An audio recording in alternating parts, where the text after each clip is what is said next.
This program contains adult content. Is there a God? Big atheist. Really? What am I, an idiot? Come on. That yes, it would be nice if you could throw your sins and your responsibilities on someone else. But it's not true. It looks like far-left lunacy. I don't believe that it's true that religion is moral or ethical. You don't need to follow anybody! It's not human intelligence! If someone doesn't value logical consistency, what logical argument are you going to give them that will demonstrate that they should? Hello and welcome to the Godless Rebelution. Today is Wednesday, May 4th. May the 4th be with you for the first episode. I was going to say it because I know you hate it. For the first episode of season 9. It's not that I hate it. It just, I don't know. I think I'm over it. Yeah, I think I'm just over it, maybe. Like, it just, at this point, it seems like, okay, yeah, everybody says it and does it. Maybe it just needs to go on a little bit longer until it becomes a tradition that I can look forward to instead of, oh my God, this again. My name is Dan Ellis. I'm joined via remote connection by one awesome co-host this evening, Mr. Ryan Duffy. Yep, the most awesomest.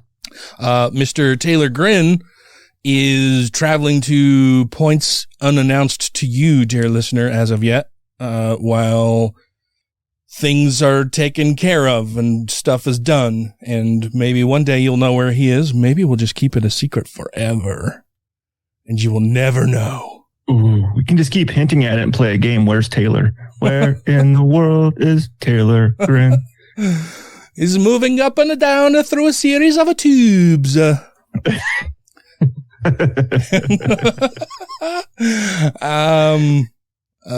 roaming around. That was terrible. Yeah. So there's been stuff going on, but before there's not stuff, fuckery abounds in the news this week. And I'm sure everybody's going to be talking about the same thing, but that's fine because different people make different specific little points and offer tender nuances to some of the topics or more broad topic at hand. And I think it would be good for us to talk about some of our thoughts around it and some of the information, historically speaking, surrounding the topic that we'll be talking about tonight. For those of you who have not yet guessed what it would be, of course, it's abortion. Yeah, Elon Musk bought Twitter, and it's a fucking disgrace. We're going to talk about it. That's the hottest news item these days. Yeah, we'll be talking about abortion a lot tonight. So if you are over it, if you're done, if you're tired, if you just need a break from it, whatever, you can listen to the opening part and just know that we'll be updating you on what's going on with us. And then after that, after the first break, we'll be talking about abortion, like through the rest of the show. So if you're here for it, we're glad to have you. Welcome. If you're not, then that's fine. If you stick around, you might get some ammo to talk to your more conservative friends. Some pushies, backsies. Yeah. With some good information. So today is Wednesday, May 4th. I don't know if I announced that. You did. You said May the 4th be with you. Okay. And this is episode 377. Did I do that part? My memory is lacking, but we got it now.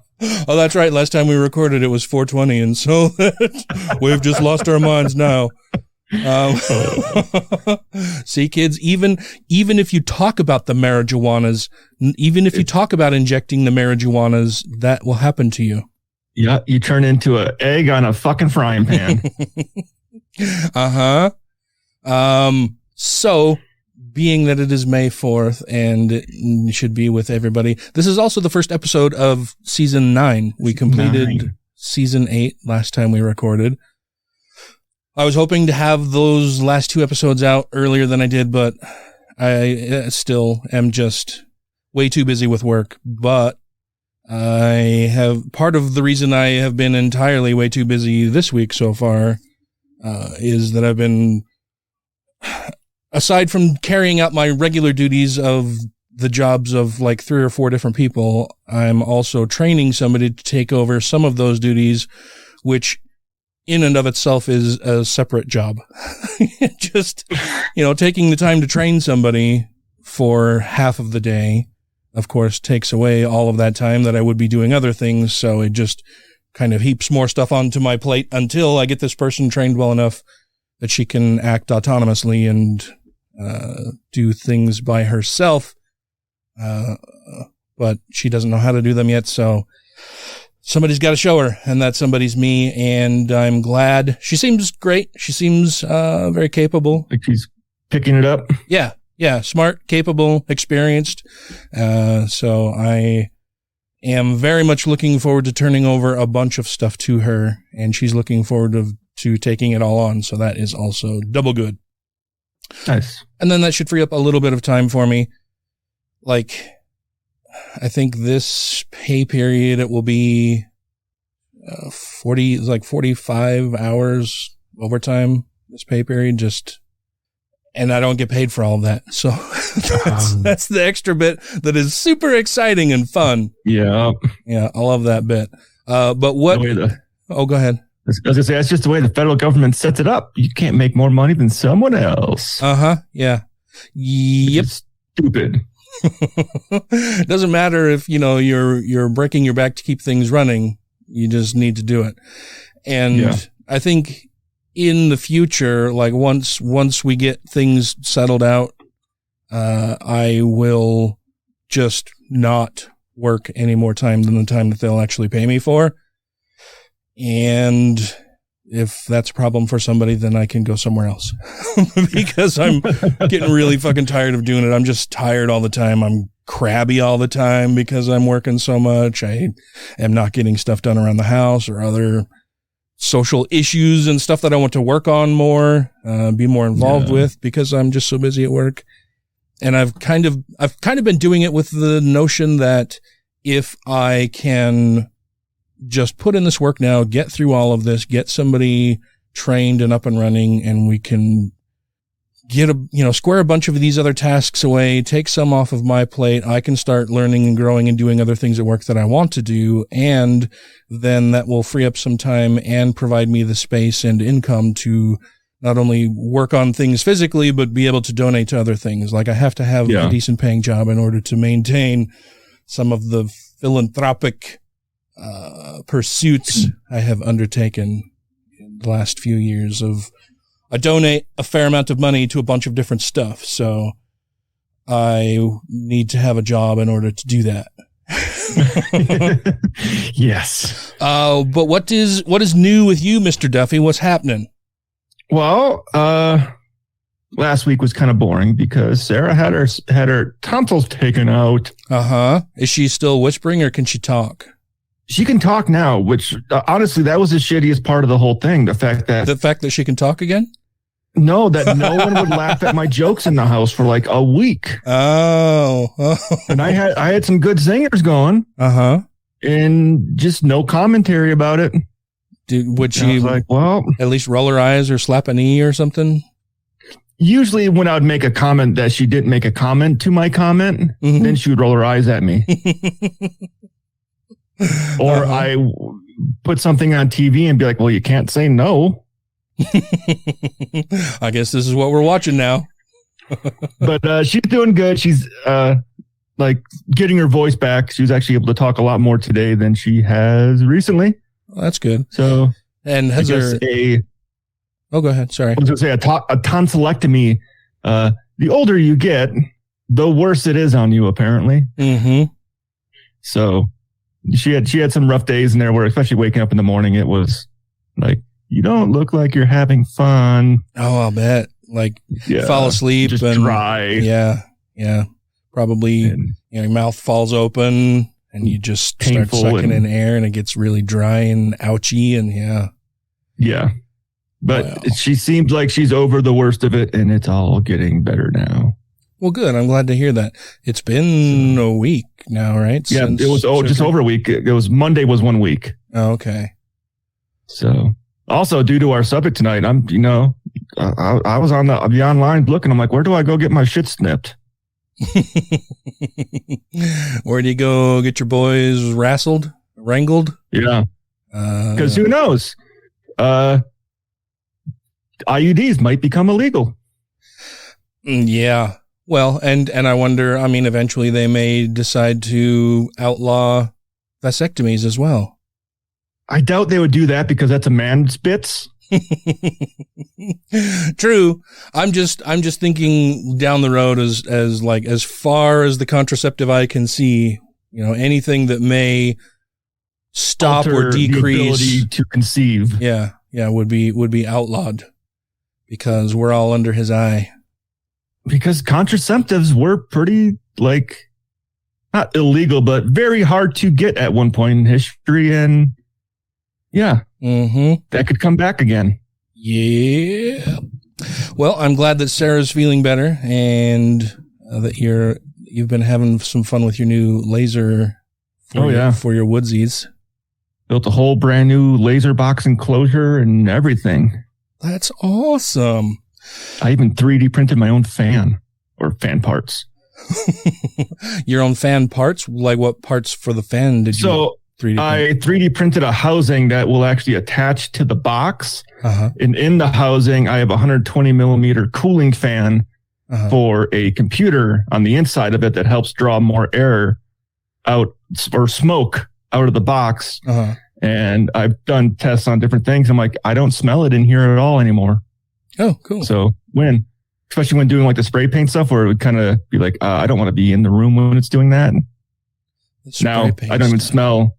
So like I put multiple layers of spray paint onto a canvas and I'll have it burn through the layers of spray paint to reveal the other layers of spray paint, the other colors. Oh, I didn't make an image. I hadn't seen any of that, I think. Well, yeah, I'll show you some pictures. They're pretty cool. Okay. That sounds fancy. But it doesn't smell good. Oh, I would imagine. Well, I like the smell of like fresh paint. That doesn't bother me. That kind of. No, this is burning spray paint.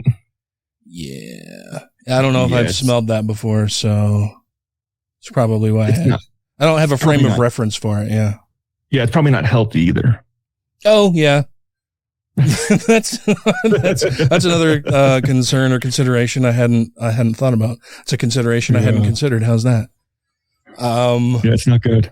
So I let everybody know recently. I still haven't posted anything about it online, and I should. That I have been having some issues, some cardiac issues, some potential problemas, and I was cleared by my doctor after the EKG that I went in and the stress test and all of that. You know, there were a few different things, but nothing my doctor said that was too concerning or whatever. And so I thought, sweet, well, that's great. I'm in the clear. Everything's fine. And then I was also wearing that monitor that was attached to my chest for an entire month. And I got word back from the doctor on that.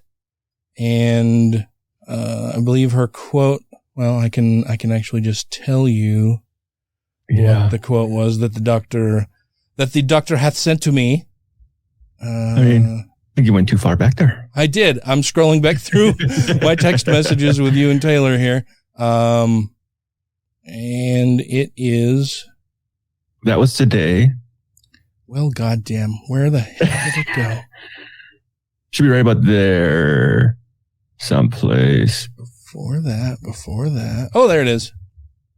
So the results came back from the monitoring company and they're sent to my doctor, and then my doctor reviewed them, sent me a message through our little health portal thing that says, quote, your event monitor shows something called first-degree heart block.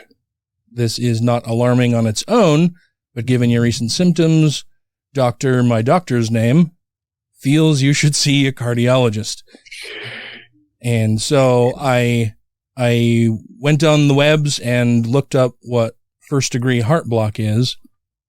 And it's worse than it sounds. It's not like when they say heart block, I'm picturing like clogged arteries or like a blockage in the just heart. On the way there. Yeah. But the first degree heart block has more to do with the electrical signal in your heart that moves the valves and pumps and does those things, and that it's that signal you need isn't more calcium. Yeah, that the signal, the electrical signal on the heart muscle itself isn't doing well. And apparently it's something that people who are athletes suffer from fairly frequently. I don't know if it's from overwork or what, but I was in my youth a very, very sporty person, did all kinds of stuff. And even now my heart is in pretty good condition other than this first degree heart block thing, which I know isn't great, but it sounds like it may have something to do with prior physical use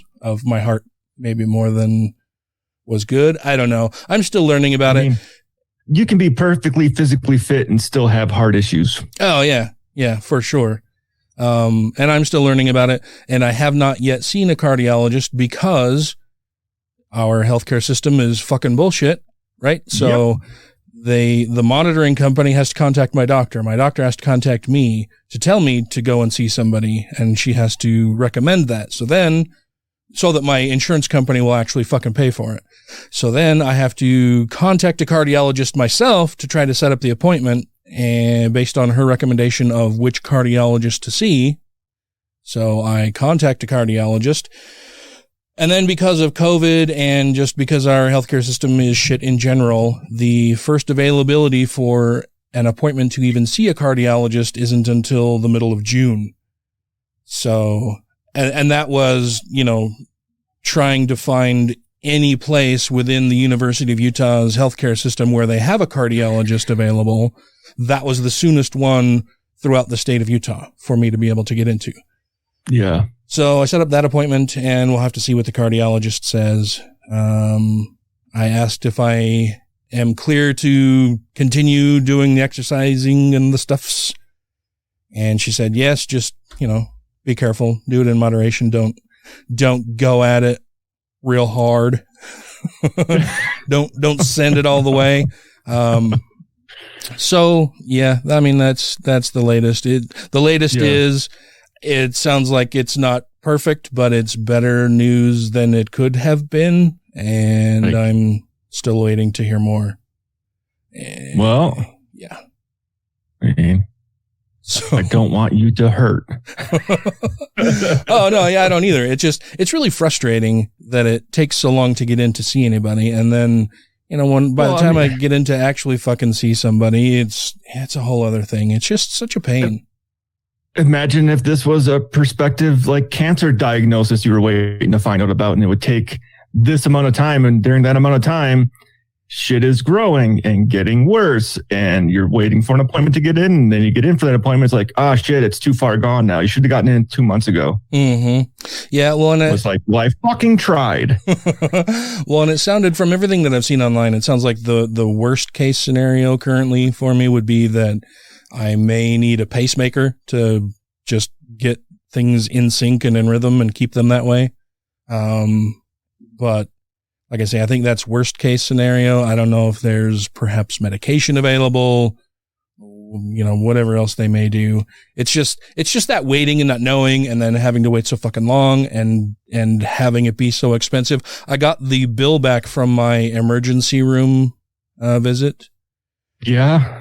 And I can't remember what it was, like the top line price before insurance, but even after insurance, I have my portion of my emergency bill was $453 for a visit that I would not have gone to but for the fact that the triage nurse said that was the thing I should do.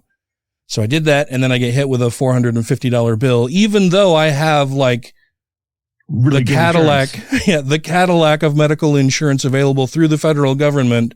Mm-hmm. That between myself and my employer, we pay tens of thousands of fucking dollars per year to maintain this coverage. And then that I still have to pay copays for, and that I still have a giant deductible for, and then that I still get a fucking $450 goddamned bill after visiting the emergency room. So that's fun. Welcome to America. And not at all frustrating. Yeah.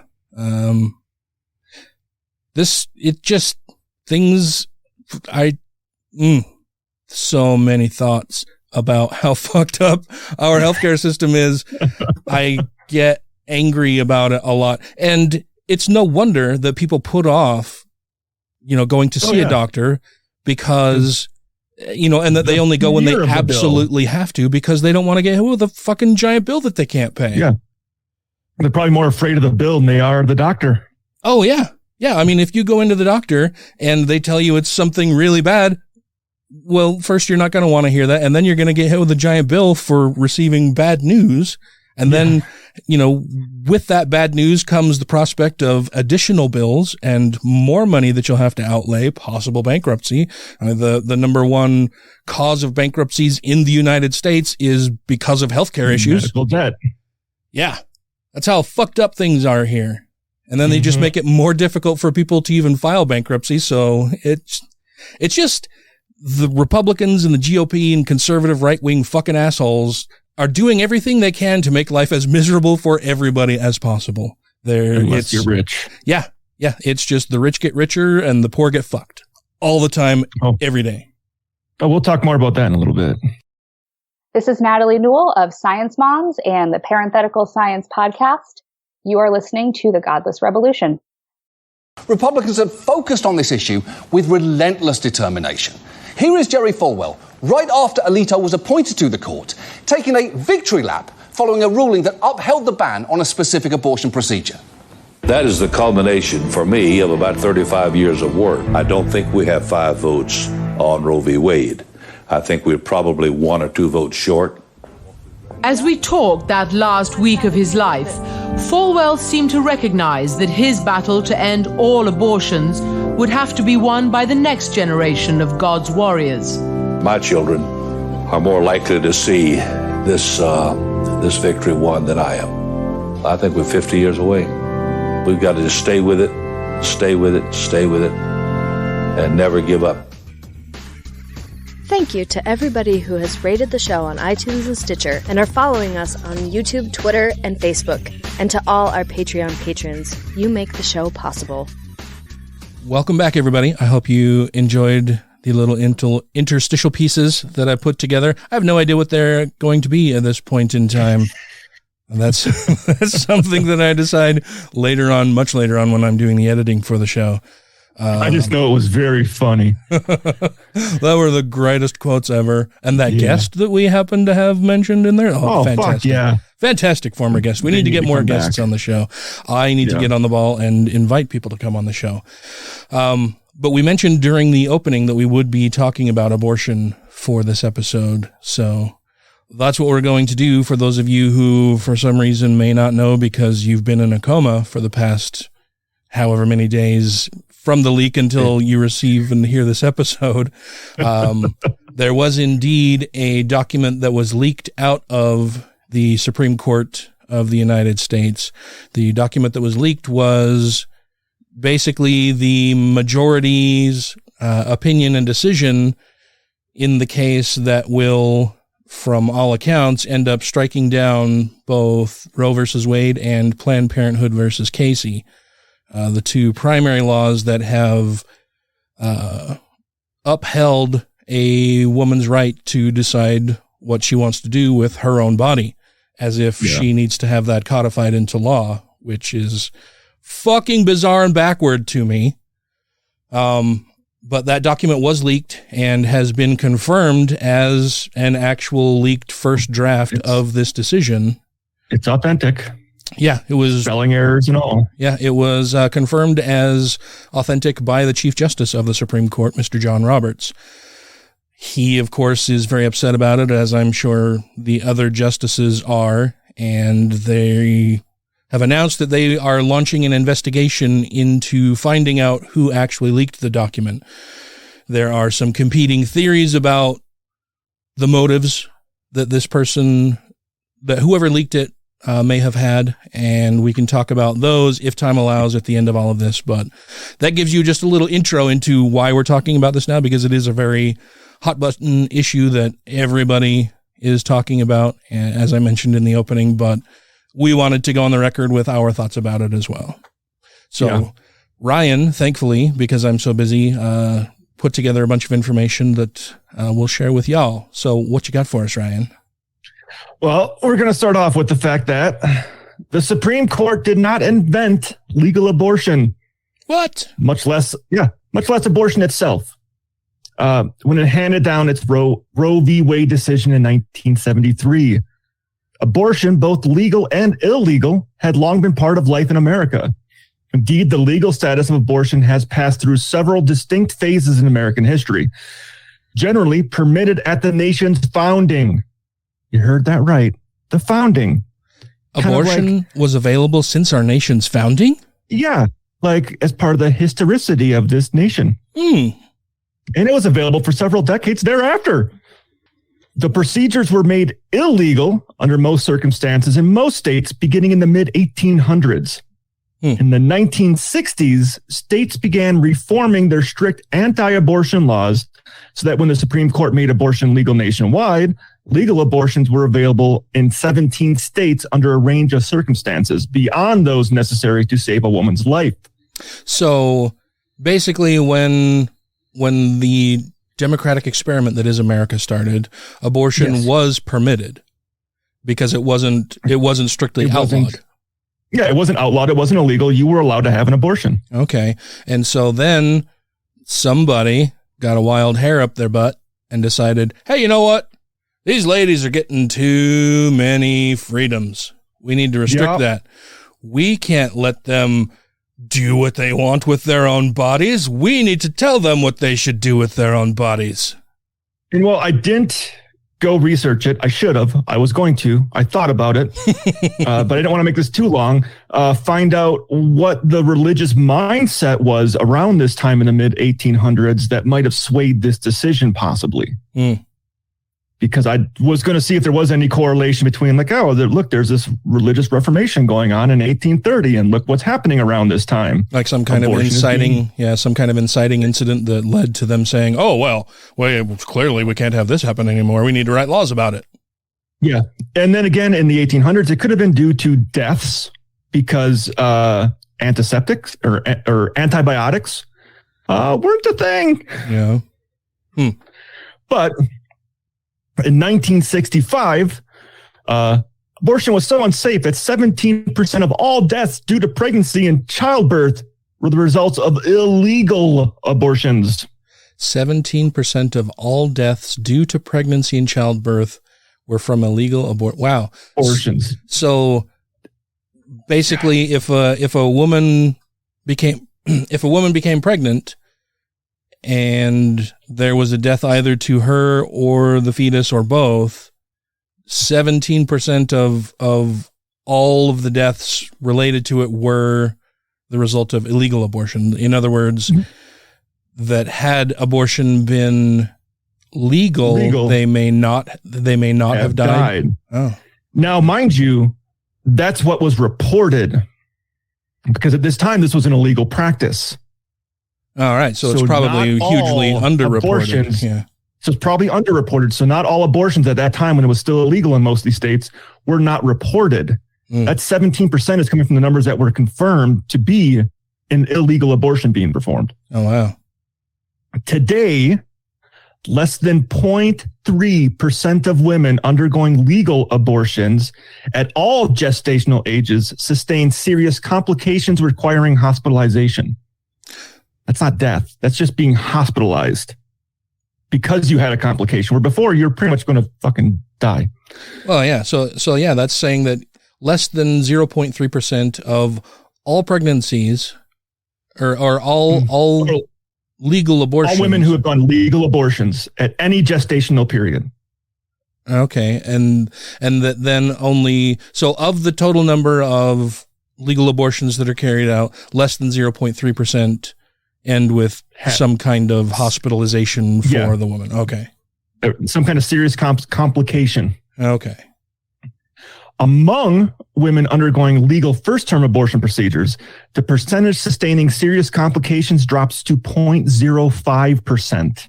So we go from 0.3% to 0.05%. So, which those numbers matter, because we're going to get to that in a second. Yeah.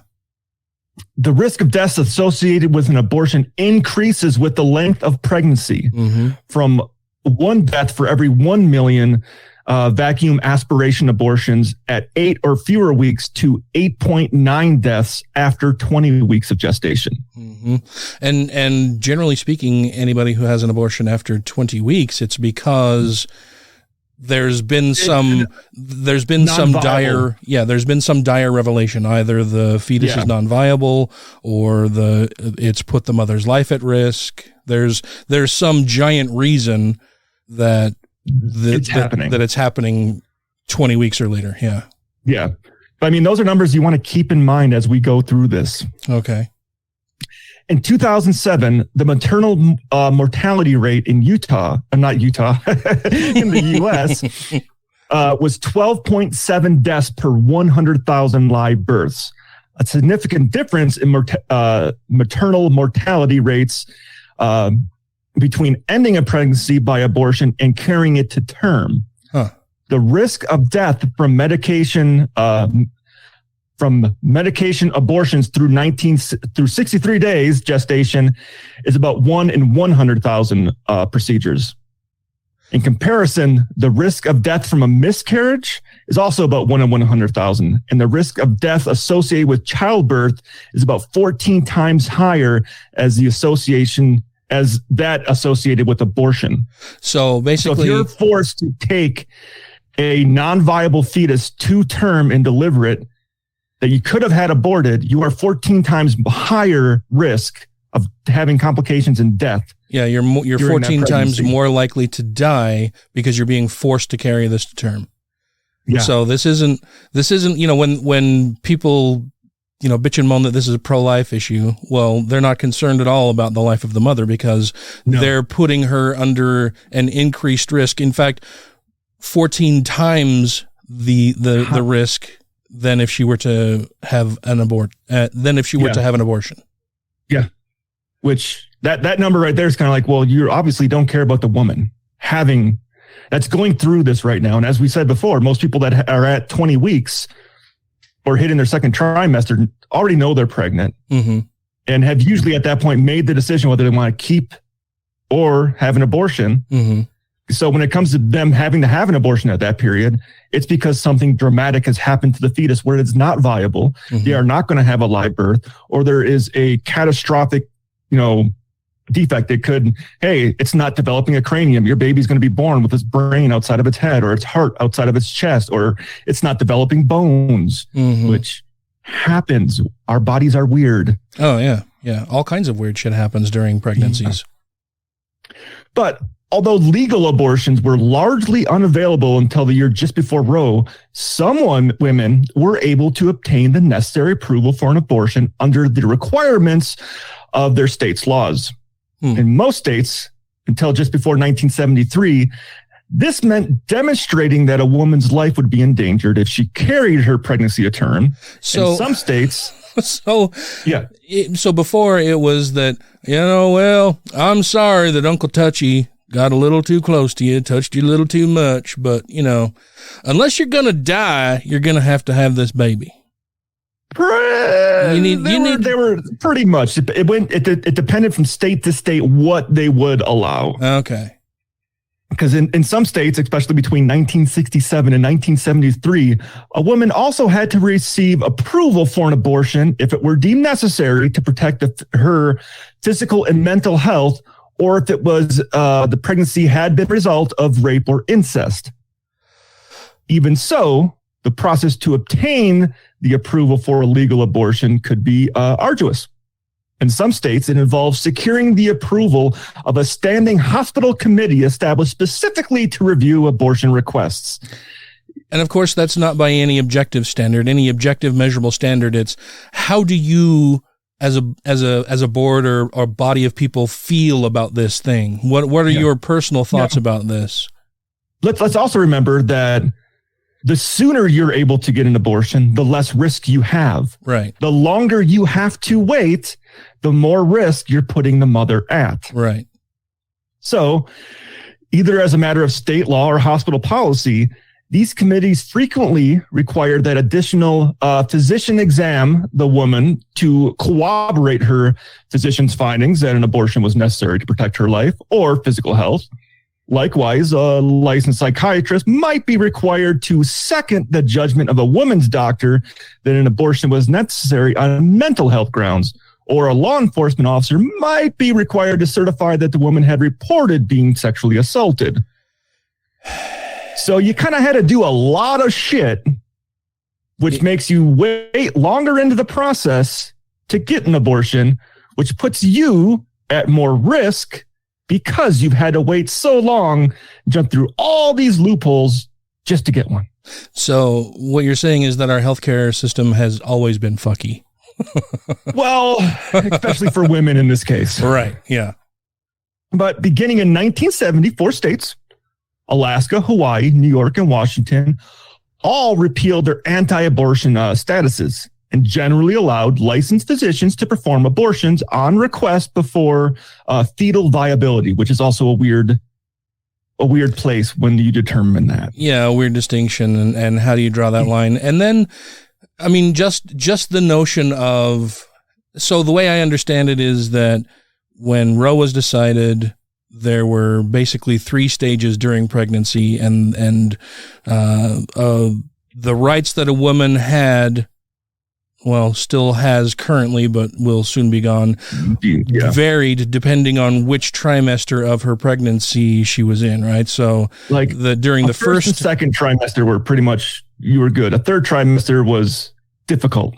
Well, and that in the first trimester, there could be no restrictions. Like during the first trimester, if a woman wanted to have an abortion, it didn't matter. There could be no restrictions. During the second trimester, it was... there is some limitation. States could put some limitations on it as far as access to abortion, and that in the third trimester they would allow strict observance of whatever laws or restrictions were put in place. Which in the third trimester, that's where I think the viability term really comes into play. Yeah, because you can go like, oh, you're in your third trimester. Hey, this child's dead. Mm-hmm. So either you can deliver a dead baby here in a few weeks, or we can just take it out of you, whichever you want, but you're at a higher risk, 14 times higher risk if you take this to term versus us just, removing it right now. Mm-hmm. But yeah, so Alaska, Hawaii, New York, and Washington, you can get abortions there, right? Yay. Well, not yay yet. Oh. We're not. No, this really isn't a yay. Alaska, Hawaii, and Washington require a woman seeking an abortion to be a resident of the state for at least 30 days prior to the procedure. New York did not have this residency requirement, which put that as the best option for the more affluent people in America. Oh yeah, because the rich and wealthy will never not be able to get an abortion. They will, if they can't get it in their city, they'll go to a different city. If they can't get it in a different city, they'll go to a different county. If they can't go to a different county, they'll go to a different state. If they can't get it in a different state because it's been outlawed across the nation, they'll go to another fucking country because they can afford to travel and get that done. It's the poor people who have to suffer the consequences of this, of course, and as always. But since people know this, that you can travel from state to state, there are some states that are trying to enact laws or trying to create laws that will basically say, oh, you're from Alabama? Well, if you go to New York and get an abortion, you are still going to be punished underneath Alabama's laws. Yeah, that even if you travel outside the state to go and get this abortion done, we'll still criminally prosecute you under Alabama state laws. Yes. Basically making it illegal for you to travel outside the state you're in to another state where it is legal to acquire that medical care. Which is fucked. Yeah, which is totally fucked and would seem to violate other constitutional protections. But here's my question on that. How did they know they were pregnant when they left the state? Yeah. I mean, well, and that's or they just or they somehow find out that, hey, let's check medical records of people getting abortions in New York and see how many people were from out of state and track them the fuck down. Well, and can you imagine all the different and various court cases that will stem from this, where, Alabama sues another state to demanding that they turn over that state's medical records from period A to B for, all women who visited this particular clinic or any clinic throughout the state, because we want to go through your records and determine whether or not any of our residents went to your state to fuck around and get an abortion so that we can prosecute them. I mean, this is just going to give rise to so many other new and wild court cases that are going to be dragged out forever. Like, we're going to get to that. Okay. In a way. Okay. This is Lucian Greaves with the Satanic Temple, and you're listening to Godless Revolution. Even the truly magnificent sight of Jerry Falwell in a coffin somehow still doesn't make that go down any easier. Because Falwell was actually pessimistic in his prediction there. They achieved that victory 35 years ahead of his 50-year schedule. And that's actually not the only thing that he was wrong about in that interview, because he also said that he'd been praying for another 20 years of life, despite only having about 1 week of it left. So I guess at the very least, we now know that God didn't want to listen to any more of Jerry Falwell's bullshit either. If you have questions, comments, concerns, compliments, corrections, criticisms, or concepts for content, contact the show via email at godlessrebelution@gmail.com, by text or voicemail at 330-81-REBEL, or Twitter the twatter at TGR Podcast. Thank you! The year before the Supreme Court decision in Roe versus Wade, just over 100,000 women left their own state to attain a legal abortion in New York City. This is just the year before. Wow. An estimated 50,000 women traveled more than 500 miles to obtain a legal abortion in New York. Nearly 7,000 women traveled more than 1,000 miles. Wow. And some 250 traveled more than 2,000 miles from places as far away as Arizona, Idaho, and Nevada to obtain a legal abortion in New York City. Wow. Yeah, legal in the state of New York, but not in their own state. Not in their own state. Not in their own state that also exists in their own country. Yeah. And I'm sure everyone's seen the map already of states that have already put laws in place just waiting for Roe v. Wade to be taken away. Mm-hmm. So that once it's taken away, it's already illegal in that state to have an abortion. Mm-hmm. Yeah, there are more than 24 states that have enacted laws that will be triggered if and when. Now it's looking like it will just be when. When Roe is struck down, that those laws will automatically go into effect and make it illegal for a woman to have an abortion in that state. Like, they've been preparing for this for a really long fucking time, to the point of drafting, creating, approving, voting on, and passing legislation at a state level just in the hope of being able to restrict a woman's right to do what she wants with her own body. Yeah. They've been fighting this for 50 years. Now, let's consider the right to marry. It wasn't until 1967 in Lovings versus Virginia and 2015 in Oglethorpe versus Hodges that the court protected a constitutional right to marry, striking down laws prohibiting interracial marriage in the first one and same-sex marriages in the second one. Mm-hmm. But this right cannot be found in the text, the original meaning, or the tradition. And those are important. Constitution. Yeah, and those are important phrases to keep in mind as we talk about this a bit more. Yeah. Likewise, the court has protected the right to procreate, the right to custody of one's child, the right to keep the family together, the right of parents to control the upbringing of their child. The right of competent adults to refuse medical care, the right of consenting adults to engage in same-sex sexual activities under the liberty of the Due Process Clause, the right to... But those rights also cannot be justified. Those aren't in the Constitution. Yeah. Which, if what Alito is saying in this draft, these would also be illegal. Yeah, and that is because why? Because, so these are loosely held to the 14th Amendment underneath the Due Process Clause. So there is nothing in the Constitution that says you can have an abortion. So therefore, it's not constitutional is what they're saying.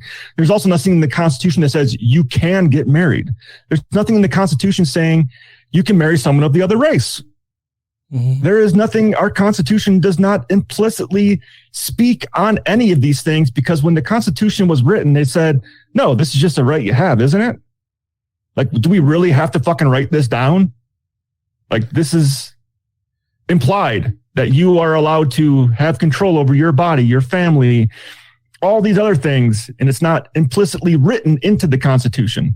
Yeah, well, and that's all important in light of the wording in the leaked document for Alito's decision that says specifically that, because these conservatives are ruling from a point of view of constitutional originality or that it has to be in the Constitution, enshrined in the Constitution originally in order for you to have certain inalienable rights. And they also said there's no history of it in America, which is fucking bullshit too. Yeah. Well, and that if it's not specifically outlined as being a right for you to have in the Constitution, then you don't really have it.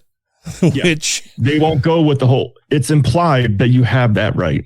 Yeah. And of course, this is also in defiance and out of alignment with the things that they said while the things that these justices who ruled to strike down Roe said during their confirmation hearings and in meetings with legislators prior to their confirmation hearings, where Gorsuch... What they said, it's enshrined in our Constitution already. It is defined law. It's been tried and tested and all that stuff. Yeah. Yeah. Where, Gorsuch, Alito, Kavanaugh, Amy Coney Barrett, they all said that, oh no, Roe is enshrined precedent. That's something that we can't change right now. That's a legal precedent that, that's the law of the land.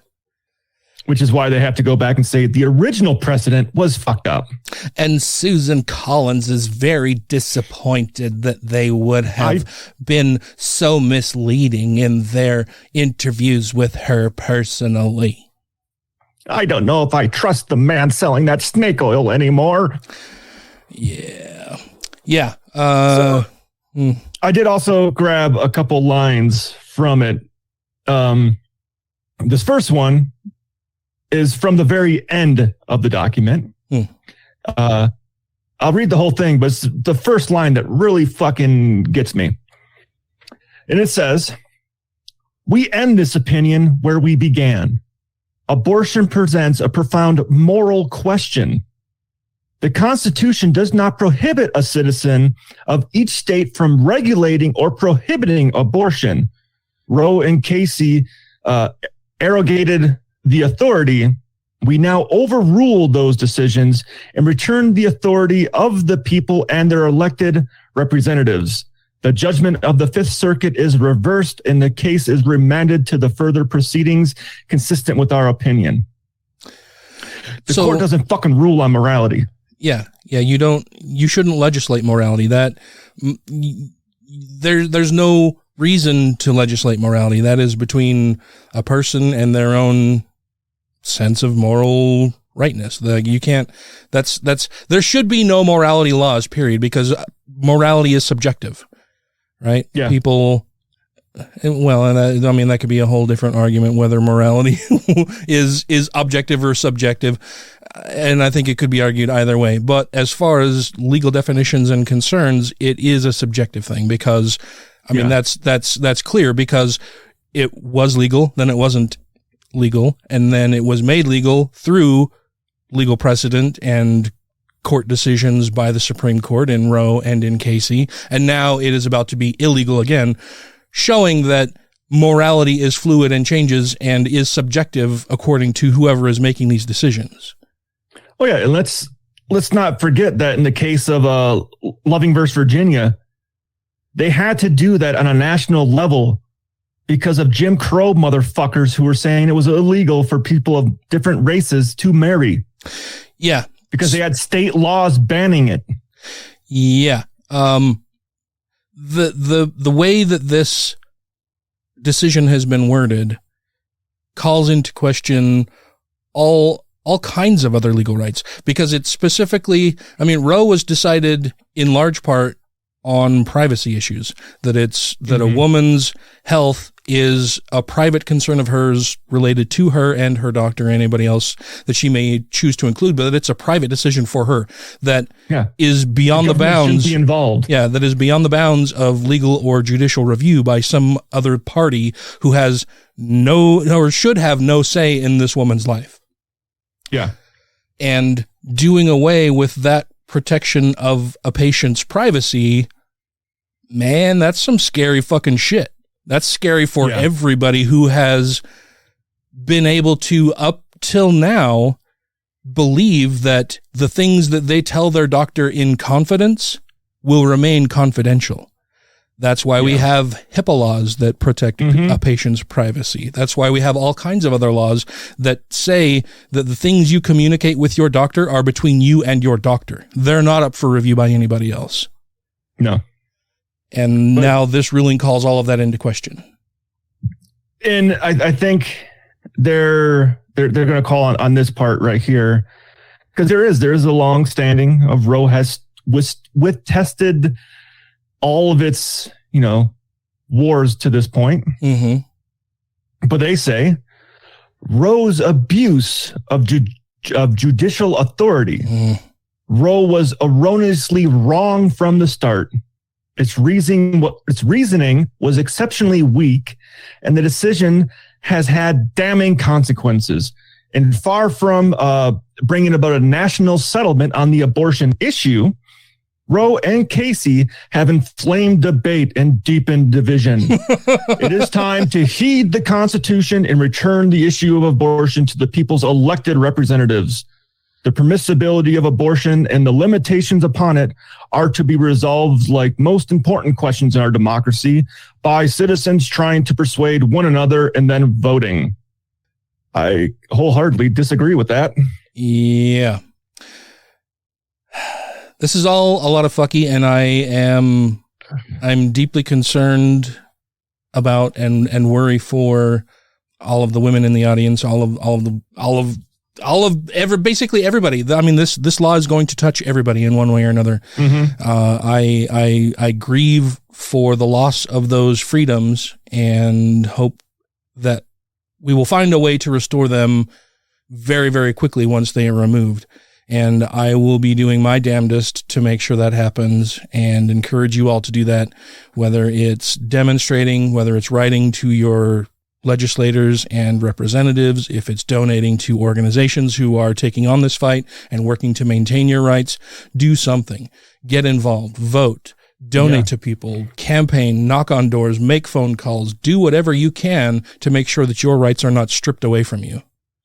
I have also seen other large American corporations, some of which who I do not always agree with their stuff, saying that they would pay for an employee to go out of state to get an abortion if they so required it. And that will happen more and more. Yeah. Yeah. Because the state they're in. And so when they say, talk about it amongst your friends voting, it's engulfed inflamed debate and deep division. Like, this is going to make more division and more debate. Yeah. And let's already face it. According to NPR, when I was listening to this morning, I can't remember the exact number, it was in the 60% range of Americans agree that abortion should be illegal.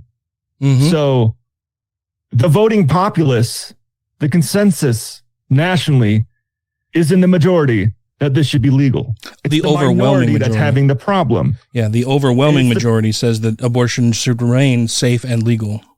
Yeah. And should anything that I don't agree with, that I never plan on doing myself, be made illegal? Nope. So the only people that are arguing that abortion should be illegal are people that would probably never get one in the fucking first place. Yeah. We have run out of time. We're a little bit over time. So we're going to move the remainder of this discussion into a Patreon portion of the show. I'm sure that I'll be more angry. Maybe I'll share a personal story about an abortion that affected me personally, that I was involved with. I posted about it on social media earlier today, actually not too long before we started recording. Yeah, I was actually reading it not too long before I came down here. And we'll talk more about that and other issues around this court case during the Patreon portion of the show. If you are not currently a Patreon supporter but would like to become one, you can do so easily by going to patreon.com/GodlessRebelution, where you can contribute as little as $1 per episode, and then you get fun stuff. You get extended episodes, you get bonus outtakes, bonus episodes every now and then, longer episodes where we have a separate Patreon portion, all kinds of fun stuff like that. Before we go, I want to make sure that we thank people who are already Patreon supporters because they keep the show going. And I love you guys a lot. I appreciate it ever so much. That would be Two Skeptical Chaps. A noble spirit embiggens the smallest man. A perfectly cromulent statement. Alan Firth. All hail Peneth Buttra. Doug Willoughby. Hunter Grin. Is it just me, or are these patrons amazing? Yeah, they kind of are. Hey, like you, John McCullough. Ollie Olson. Sinead Duffy. Steve Kuno. Stephen Andrews. Theodore Sellen. Tiffany Hudson. Vanessa. Corey Ebert. Don't be a Richard. Freethinker 215. Good news, everyone. Jeremy Goodson. Jonathan. Mackenzie Peterson. Marvin Draken. Matthew Sanders. Megan Mitchell. Not a fucking gymnast. The next Patreon is an updog. Utah Outcasts. Wesley Aaron. Zeus 9SO. Oh, that was cool. Your voice kind of cut out a little bit, but it made it sound like it was auto-tuned a little bit. Oh. That was kind of cool. Like a robot. Janet Uter. Purple Dragon. Sarah Segovia. Savita Kuna. Socialized healthcare saved my life. Yeah. Tim Jacobson. James. Rick and Morty want you to please support the Freedom from Religion Foundation. Wubba-lubba-dub-dub. I did that all weird. That was good. And now I feel like I need to find a good auto-tuning program so that I can put together a Ryan Sings Something auto-tune. Because that was kind of fun. I've caught myself singing a few times. I don't think I've ever heard you sing anything, so that would be fun for me. I don't sing good. That's what auto-tune is for, as far as True. A lot of people seem to believe. Now I just want your workload to stay steady. I'll find some time somewhere. It may take me a while, but I'll find it. Thank you all very much for being patrons. Thank you for joining us for this episode. Stay safe out there. I hope you're all doing well. I am going to join Ryan in the Patreon portion of the show. Oh yeah, I'm going to make another drink. Let's do it. Okay. Bye, y'all. Bye. Zeus 9SO. Okay. Wrote a song about it. Want to hear? Here we go. Uh-oh. You got auto-tune on that thing now? You probably sing better than a certain lawyer that's been disbarred. Would that be Rudy, or there's just... Yeah, I was going with Rudy because of the Masked Singer thing. I just can't even imagine Rudy singing anything. It's crazy. Oh, all the people singing. Oh. All right, here we go for real. I just wonder what QAnon thought about it.